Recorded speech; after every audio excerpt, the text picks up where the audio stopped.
पुरम से 500 रुपए का दान देती है अपने कमाई से, बहुत बहुत धन्यवाद है। एक जगह 100 रुपए है, गुप्त दान अपना नाम नहीं लिखाया उन्होंने, और एक जगह 500 रुपए है, उन्होंने भी नाम नहीं लिखाया अपना, लेकिन जोरदार ताली उनके लिए भी होनी चाहिए। श्रीमान कुशलपाल सिंह वकील साहब अपने संसदीय बिहार से हैं, वो भी 21 रुपये कमाई से देते हैं, जोरदार तालियों से उनका स्वागत करेंगे। और चौधरी अजय सिंह सराय हकीम वाले, ये भी 1100 रुपये देते हैं अपनी नेक कमाई से, तालियों से इनका स्वागत करेंगे। और श्रीमान मनोज कुमार शर्मा सिद्धगढ़ी वाले अपनी नेक कमाई से 1100 रुपये देते हैं, जोरदार तालियों से इनका स्वागत करेंगे। और श्रीमान टीसी शर्मा जी आरसी पुरम से 500 रुपये नेक कमाई से देते हैं, जोरदार तालियों से स्वागत करेंगे।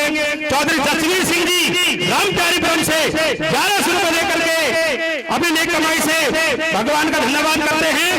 और चौधरी ओम प्रकाश भौजी रामचारीपुरम से 1100 रुपये इस भंडारे में देते हैं, जोरदार तालियों से उनका स्वागत करेंगे।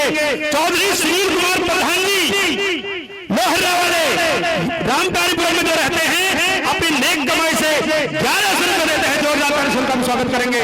दान दानों की सूची बढ़ती जा रही है, और मुझे लगता है जब तक भागवत खत्म होगी, समाप्त होगी, तब तक ये सूची बढ़ती रहेगी, बनी नहीं महाराज। दान दानों की सूची बढ़ती जा रही है, जोरदार तालियों से उनके लिए एक बार बोलिए वामन भगवान की।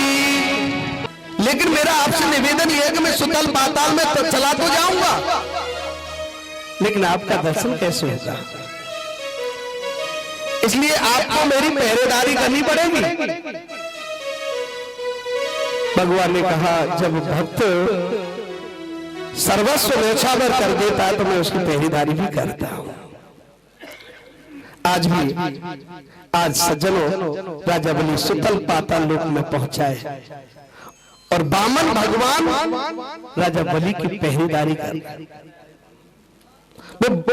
राजा बलि की पहरेदारी नहीं, वो सब हम तुम्हारी पहरेदारी कर रहे हैं, वो सबकी पहरेदारी करते हैं। अब एक दिन नारद जी पहुंच गए बैकुंठ में। लक्ष्मी जी ने पूछ लिया महाराज मालूम है कि जो आजकल नारायण भगवान बहुत दिनों से ना है। नारद जी ने कहा कि आजकल वो नौकरी कर रहे हैं। कौन की नौकरी कर रहे हैं भगवान नारायण? लक्ष्मी ने पूछा। बोले राजा बलि की नौकरी कर रहे हैं, चपरासी की। उनके दरवाजे पर गेट कीपर बन करके, पहरेदार बन करके खड़े। आज इस बात को सुन करके लक्ष्मी जी भावुक होकर के आज पहुंचिए कहां? सुतल पाताल लोक में। और राजा बलि से कहा भैया रक्षाबंधन का दिन है, मेरे कोई भाई नहीं है, इसलिए मैं तुझे धर्म का भाई बनाना चाहती हूं। राजा बलि ने कहा मेरी भी कोई बहन नहीं है, बहुत अच्छा समय, और रक्षा सूत्र बांधा है। मां लक्ष्मी ने राजा बलि के हाथ में एन बद्धो बलि राजा दानवेंद्र महाबल तेन स्वामी प्रतिबंधामी रक्षे माचल माचल। जैसी रक्षा सूत्र बांधा है, लक्ष्मी ने कहा भैया ये तेरी रक्षा करेगा।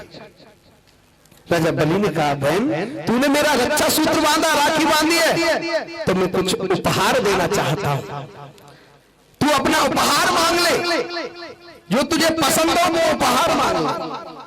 लक्ष्मी जी ने कहा भैया धन की तो मेरे पास में कोई कमी नहीं है। फिर राजा बलि ने कहा फिर क्या चाहिए? बोले कि ये तेरा पहरेदार है दरवाजे पर जो खड़ा हुआ है, मैं जब से आई बड़ी निष्ठा से पहरेदारी कर रहा है, देना चाहता है तो भैया इस पहरेदार को मुझे दे दो। राजा बलि ने कहा बहन ये क्या मांग लिया तूने, ये क्या मांग लिया? आज लक्ष्मी जी ने कहा भैया देना चाहता तो केवल यही दे दो, मुझे और किसी की आवश्यकता नहीं। राजा बलि ने कह दिया बहन ले जाओ। आज मां लक्ष्मी नारायण भगवान को लेकर के बैकुंठ में पहुंची है। बोलिए लक्ष्मी नारायण भगवान की। अच्छा सुखदेव जी महाराज राजा परीक्षित को सावधान करते हुए कहने लगे राजन अब मैं भगवान श्री राम के पावन वंश का वर्णन तो मैं सुनाना चाहता हूं, भगवान राम ने जिस वंश में अवतार लिया था वो सूर्य वंश था सज्जन। इसी सूर्य वंश में एक राजा हुए हैं अम्बरीश। अम्बरीश महाभाग। अम्बरीश राजा प्रत्येक एकादशी व्रत रखते थे और अपनी प्रजा के साथ में एकादशी व्रत रखते थे। उस दिन एकादशी के दिन अम्बरीश के राज्य में घोड़ों के लिए घास भी नहीं डाली जाती थी। पूरी प्रजा के साथ में अम्बरीश राजा एकादशी व्रत रखते थे सज्जन। और एकादशी व्रत मनुष्य मात्र को रखना चाहिए। सबसे महान व्रत है एकादशी का। लेकिन आजकल एकादशी आ गई तो मानो दिवाली आ गई। बहुत लोग रखते हैं एकादशी व्रत, हम भी रखते हैं, बहुत लोग रखते हैं। लेकिन एकादशी के दिन आजकल कैसी एकादशी रह गई आप जानते हैं? एकादशी ऐसी रह गई है सज्जनों, जो एकादशी व्रत रखते हैं ना, दसवीं कोई बोल देते हैं अपनी पत्नी से, सोना आज अच्छी सी सब्जी बनाना जिससे ज्यादा भोजन कर ले, कल भूख कम लगे, पहले से बोल देते हैं। लेकिन सज्जनों ज्यादा खाने को एकादशी नहीं कहते। एकादशी का मतलब क्या है? एकादशी किसे कहते हैं? 11 को 5 ज्ञानेंद्रिय, 5 कर्मेंद्रिय और एक मन, इन्हें मिलाकर के होता है एकादशी। इनको भगवान के चरणों में 5 ज्ञानेंद्रिय, 5 कर्मेंद्रिय और एक मन भगवान के चरणों में समर्पित करना ही सच्ची एकादशी है। एकादशी का व्रत अम्बरीश राजा करते हैं। एक दिन अम्बरीश राजा ने एकादशी व्रत किया था सज्जनों। द्वादशी के दिन जैसे ही एकादशी का पारण करने वाले थे, व्रत को खोलने वाले थे, उसी समय दुर्वासा ऋषि अपने 10,000 शिष्यों को लेकर के आ गए राजा अम्बरीश के नगर में। और जैसे ही दुर्वासा ऋषि आए,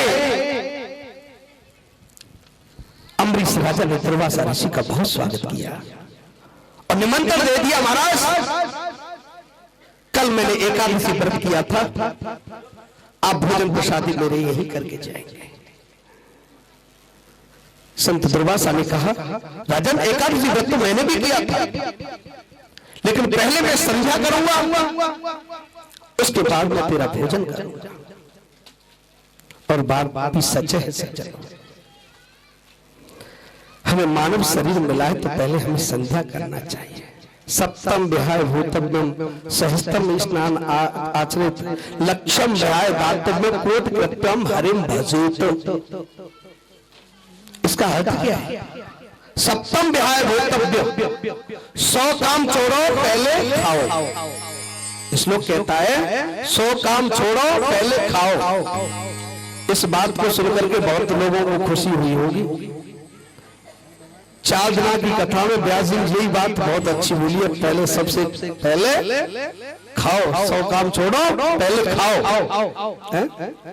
फिर श्लोक आगे कहता है सप्तम विहाय भूतम सहस्त्रम स्नान आचरित, 1000 काम छोड़ करके स्नान करना चाहिए। 1000 काम छोड़ करके स्नान करना चाहिए। लक्ष्यम विहाय दातव्यम, लाखों काम छोड़ करके दान करना चाहिए। कोट कृत्यम हरिम भजे, करोड़ों काम छोड़ करके भगवान का भजन करना चाहिए। सज्जनों, दुर्वासा ऋषि ने कहा पहले मैं भजन करूंगा, तब अम्बरीश राजा तेरे यहाँ का प्रसाद पाऊंगा। यमुना के किनारे जाकर के आज संध्या बंदन किया है दुर्वासा ऋषि ने। राजा अम्बरीश को मालूम हुआ, ब्राह्मणों ने बताया महाराज त्रयोदशी प्रारंभ होने वाली है, इसलिए आप द्वादशी में अपना पारण कर ले, अन्यथा एकादशी का व्रत खंडित हो जाएगा। ऐसा बताते हैं कि एकादशी व्रत करने वालों को द्वादशी में अपना व्रत खोल लेना चाहिए। त्रयोदशी में व्रत खोलने से खंडित हो जाता है। कभी कभी क्या होता है कि द्वादशी लगने के बाद ही तुरंत त्रयोदशी शुरू हो जाती है उसी दिन, कुछ घड़ियों बाद। ब्राह्मणों ने बताया महाराज आप अपना पारण कर लो, व्रत को खोल लो।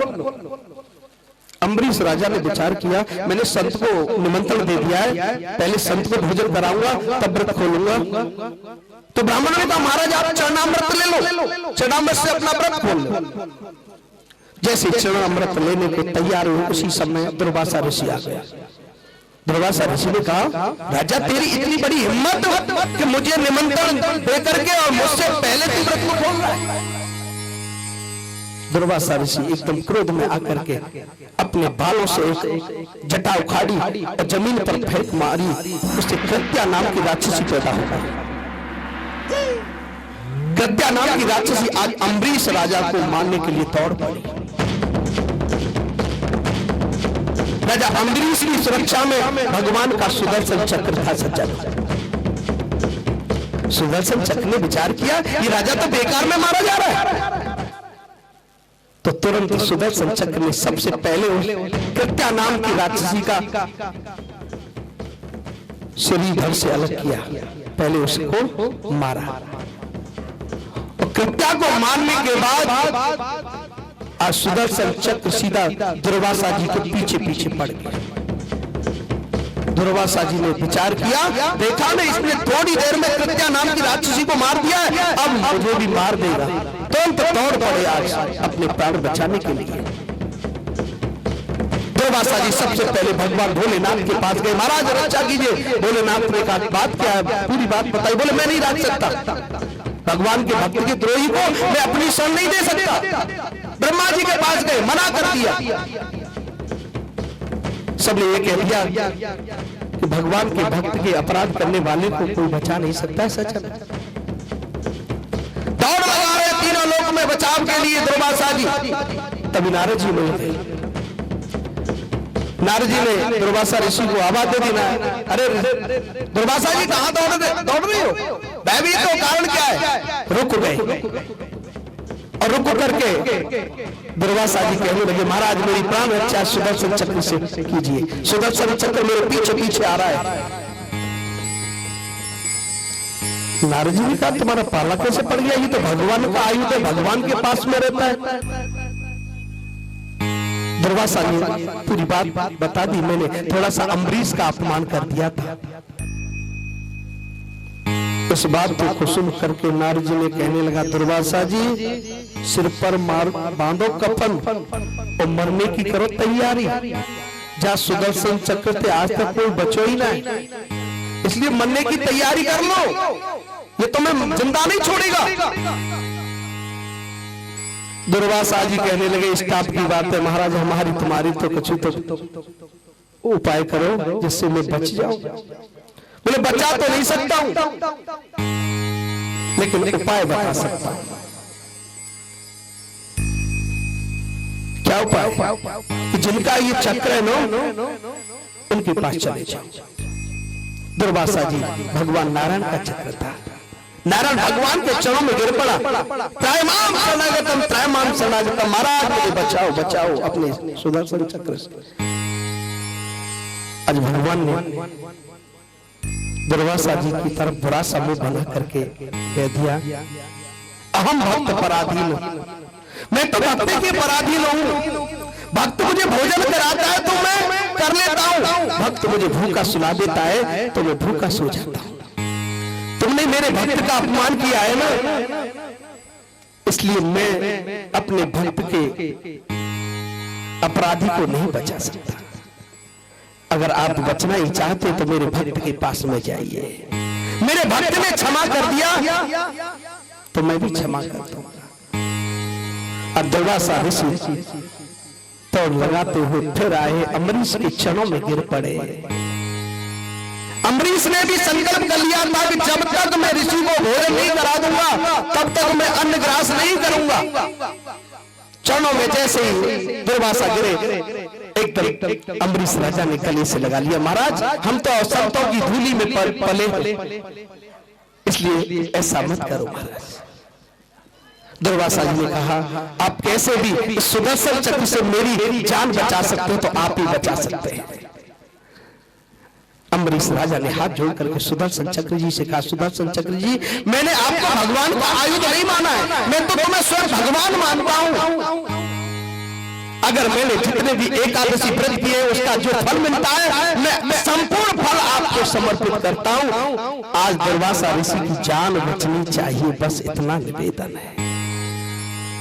सुदर्शन चक्र हो गए सज्जनों। आज अम्बरीश राजा ने दुर्वासा ऋषि को भोजन करा करके विदा किया है। मेरी भक्त भगवान इसी सूर्यवंश में राजा यवनासुर हुए और यवनासुर के पुत्र राजा मांधाता हुए और इसी वंश में त्रिशंकु हुए और इसी सूर्यवंश में राजा हरिश्चंद्र हुए सज्जन, जिन्होंने सत्य पालन के लिए अपना राज भी दे दिया। 60 बार सोना दक्षिणा विश्वामित्र की देने के लिए अपनी पत्नी अपने आप को बेच दिया। किस खातर? सत्य के पालन के खातिर। जिस समय काशी में बिके हरिश्चंद्र राजा, उस समय सज्जनों हरिश्चंद्र राजा एक मेहतर के यहाँ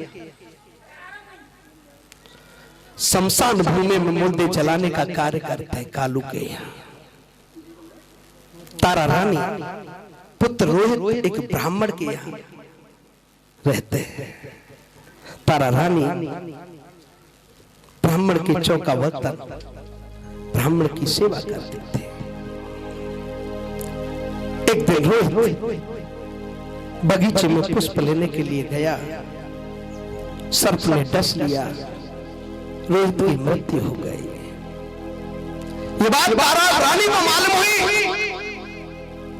दौड़ पड़ी अपने बच्चे से मिलने के लिए। देखा तो रोहित मरा पड़ा है। आज अपने बेटे को मरा देख करके आज रानी तारा एकदम व्याकुल होने लगी है और अपने मृत बेटे को गले से लगाकर गाय की तरह रो रही है। कोई धैर्य बधाने वाला नहीं। मैं अपने बेटे को ब्राह्मण के घर भी नहीं ले जा सकती। बड़ी परिस्थिति बनी है, आज रो रही है। रानी रुदन कर रही है, लेकिन इस पर भी विश्वामित्र को तसल्ली नहीं हुई। विश्वामित्र ने गांव में ढिढोरा पिटवा दिया, भैया एक डायन आई है, डायन किसी के बच्चे को खा रही है एक मठ में। ये बात कालू मेहतर तक पहुंचाई। कालू मेहतर एक डायन है किसी बच्चे को मठ में खा रही है। कालू मेहतर ने कहा हरिश्चंद्र से हरिया नाम रख दिया। सज्जनों बुरा समय आता है ना तो नाम भी बदल जाते हैं। कंगाली के 3 नाम लुच्चा गुंडा बेईमान और भागमानी के 3 नाम परसी परसा परसरा। मैं बेलोट के पास में भागवत कथा में गया था गुरुजी के साथ में। वहां का जो चौधरी साहब थे उनका नाम था हरियो, लेकिन गरीबी के कारण सब हर्रो कहते थे, हर्रो नाम लेते थे। जब बेटा कोई नौकरी से लग गया, अच्छा पैसे वाला हो गया, भागवत कथा कराई, तब उसका नाम सब पैसा वाला हो गया तो हरिओम चौधरी। मुझे बताया उसने, पंडित जी गरीबी में मुझसे हर्रो कहते थे, हर्रो, लेकिन आज मुझसे हरिओम चौधरी कहते हैं। हरिचंद्र जी का नाम हरिया रख दिया था कालू ने। हरिया एक डायन है मठ में किसी बच्चे को खा रही है, तलवार लेकर के उस डायन को मारना है। तलवार लेकर के राजा हरिश्चंद्र जैसे ही चले सज्जनों पहुंचे मठ पर, देखा तारा रानी और रोहित अपने बेटे को देख करके पैरों की धरती खिसक गई। ये तो मेरी रानी और ये मेरा बेटा। एकदम व्याकुल हो गए, लेकिन फिर भैरव को बंधाया। बोले मैं किसी का नौकर हूं, किसी मालिक ने मुझे आदेश दिया, उस आदेश का पालन करना मेरा कर्तव्य है। न कोई मेरी पत्नी को, नहीं कोई इस समय न कोई मेरा बेटा है। मैं जिस काम के लिए आया हूं उस काम को करूं। आज जैसे ही तारा रानी की दृष्टि हरिश्चंद्र पर पड़ी, चरणों में गिर पड़ी। महाराज ये तुम्हारा बेटा रोहित सर्प ने डस लिया।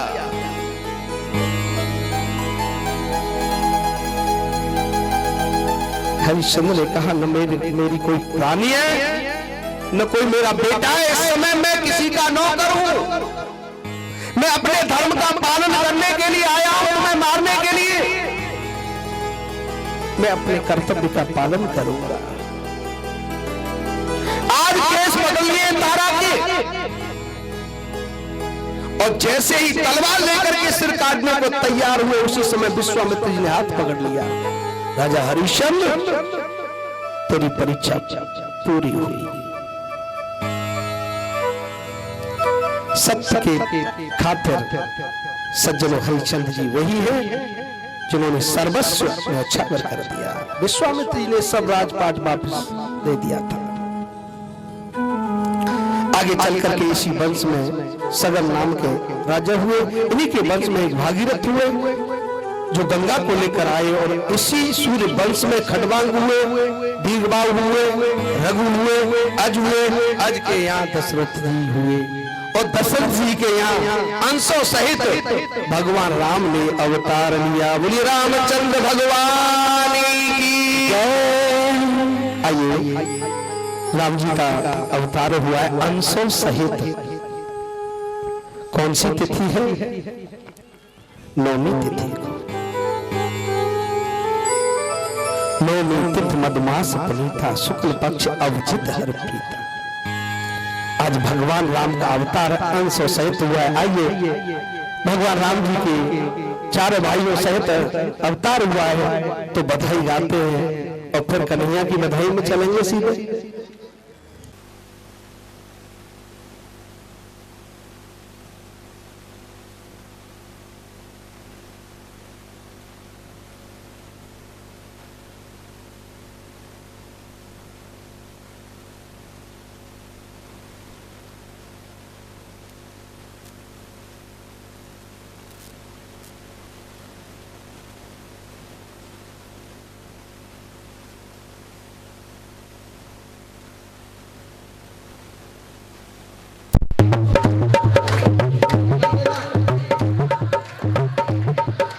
रामचंद्र भगवान की जय। अंशों सहित दशरथ जी के यहाँ चारों भाइयों का जन्म हुआ है।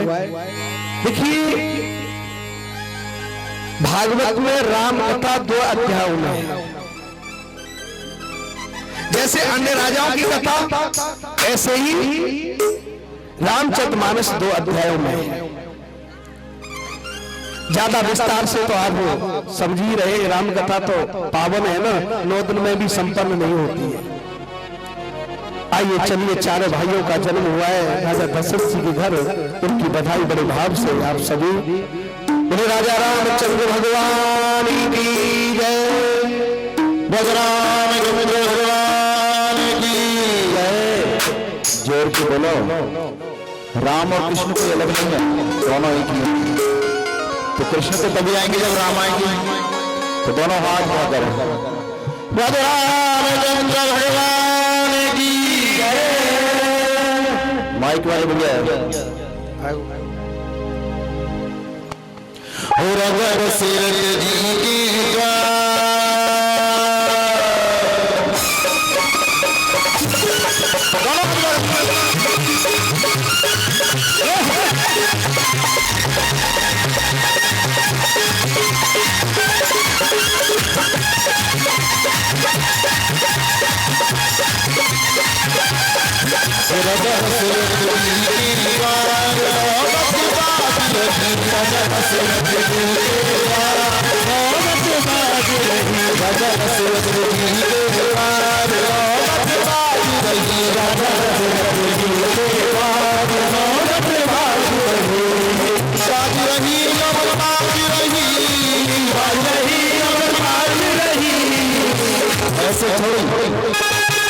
सुनीता जी ऐसे बाजोगी,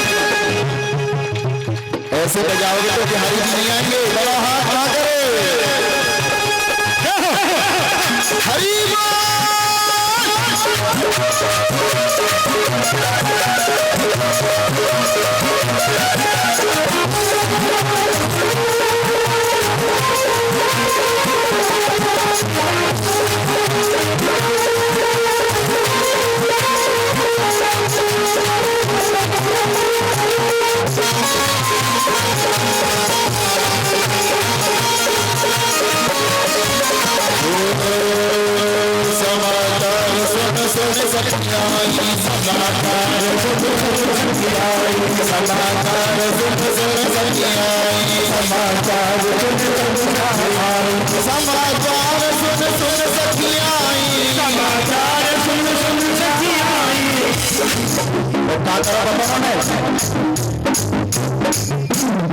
गाँव में कोई बाल बन जाता है, गाँव में ईद बधाई और यहाँ पे ऐसे बैठे थे रसगुल्ला मक्का बड़ा पी सके।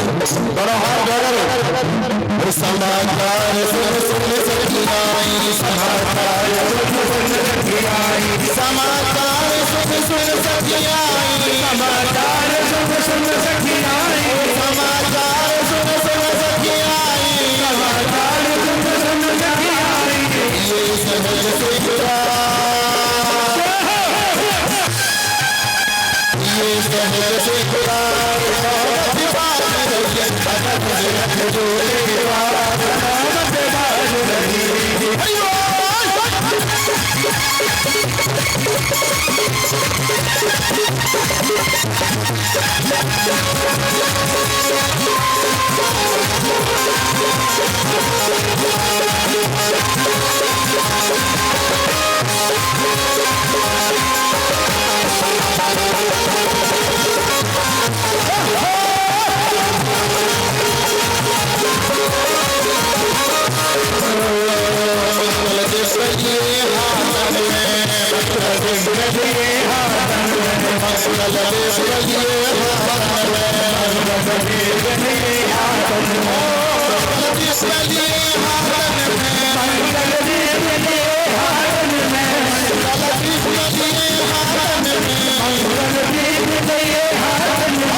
ऐसे नहीं हाथ उठाए करो, आज तो यही होगा।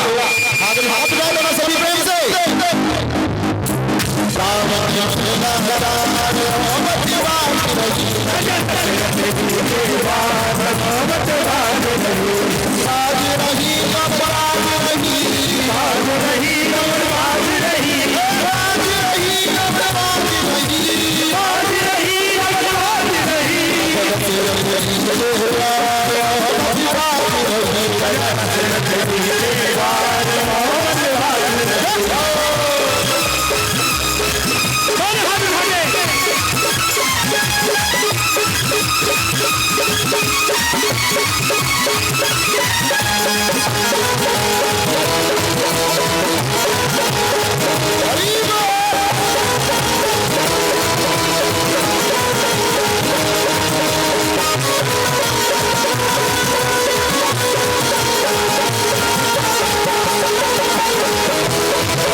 के साथ जो नाच रहे वो तो नाच रहे तो ताली बजा दो।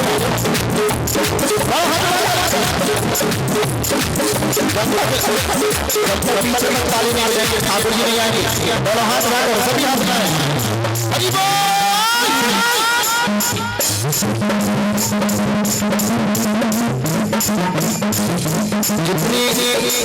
जितनी देरी करोगे इतनी देर बिहारी जाएंगे। 4-7 बज जाए जब तक सभी हाथ उठाएंगे तब तक बिहार राम जी नहीं आएंगे। बिहारी जी कहां से आएंगे? दोनों हाथ उठाकर कौन पुण्य करे आई कौशल्या कौन पुण्य करे आई कौशल्या कौन पुण्य करे आई कौशल्या कौन पुण्य करे आई कौशल्या कौन पुण्य करे आई कौशल्या कौन पुण्य करे आई कौशल्या कौन पुण्य करे आई कौशल्या कौन पुण्य करे आई कौशल्या हरि भई करतार राजी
इधर से तो आया इधर से आया मुझे कारण नहीं है।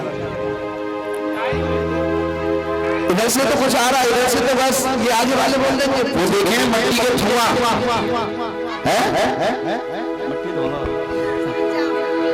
बोली रामचंद्र भगवान की। हाँ अब कुछ चला जाए।